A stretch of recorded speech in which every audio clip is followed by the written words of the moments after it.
Hey everybody. So we got a Facebook question about how to scale human-centric operations. And I always find this interesting when people see efficiency, automation, optimization, outsourcing as pulling away from the human element of things. When, in my opinion, all of those things should enhance them. And if nothing else, it should be used on all of the things that get in the way of you providing the human-centric experience. Right? So if you want to write handwritten thank you notes to clients, but you're busy dealing with email, then you should be using OAO, optimization, automation, and outsourcing, to deal with your email so that you can then focus on those things. I think a lot of times people are very, very surprised when they see the work that we do with clients, where the founder might actually end up doing more of some of the manual labor, but it's something that they can actually bring some real value to, that they enjoy doing, that has an impact, and that they were being prevented from doing previously because of all the other crap that they end up having to deal with in running the business. So a really good example of this is a really good example of how it actually can directly support the human-centric side of things. We work with a lot of dentists, doctors, a lot of professional services in general. And it's fairly common practice for dentists and doctors nowadays that at the end of the night, 8, 9 o'clock at night even, they'll personally call all of the patients that they saw that day just to check in and see how they were doing. Invariably, if I ask one of these practitioners, they say, how many calls do you make in an average night? And let's say they'll say 8. And of those 8 calls, how many of them go to voicemail? 8, usually. And of those 8 that go to voicemail, how many of those patients call back? 0, usually. So that's not to say that they shouldn't do it. If anything, I'm sure that those patients are getting the voicemail and they're like, oh, that's great. That's cool that the doctor called personally. Now, there is a hack for this that accomplishes the same result, is in line with the same intention, and doesn't require the doctor's actual time, and honestly, the doctor being a bottleneck. So you can use a service like Sly Broadcast, and Sly Broadcast allows you to do what's called RVM, which is ringless voicemail. So you can record a message, and then it can be delivered to somebody's voicemail without ringing their phone. And it can be done en masse. You can deliver it to 1,000 at the same time, or 1, or whatever you want.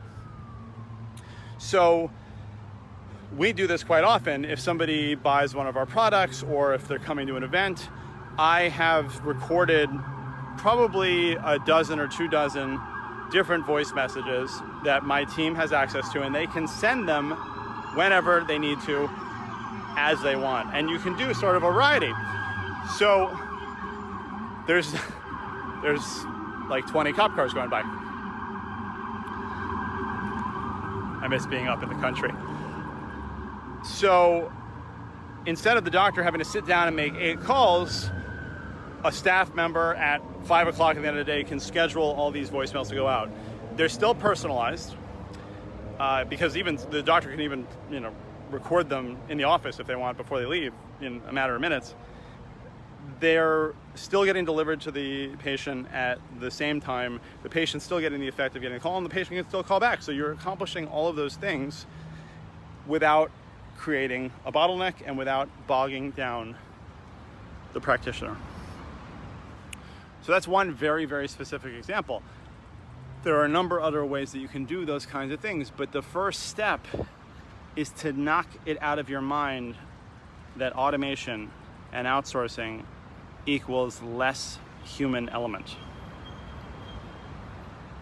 As a matter of fact, the fact that I can do a video like this where somebody asked a question, I can think about it and give you my personal and experienced response, is a factor of everything else being taken care of.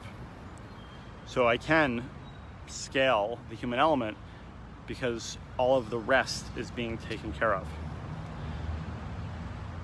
So if you have these elements in your business, this human-centric element of things, Start to think about how you might be able to still provide the end result, whatever that might be, without you actually being involved.